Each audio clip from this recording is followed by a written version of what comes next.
Russia is responding to new attacks which have been made by Ukraine using ATACMS missiles supplied by the US.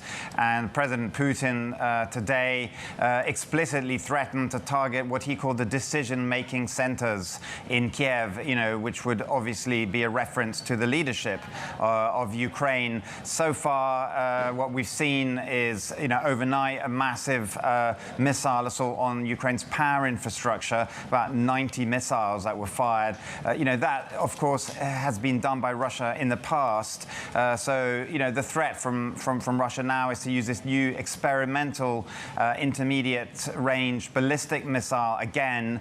We don't know how many there are in Russia's arsenal, but we're in a period of escalation now, so it's a question of seeing how far this takes us. What is the ability for Ukraine to defend itself against these new missiles, Henry? What's our understanding of that ability for defence? Well, I mean, if you're talking about the Oreshkin missile that was used last week, that's, pretty much impossible to defend oneself against it. Obviously, the other types of missiles that were used overnight, many of them were actually intercepted.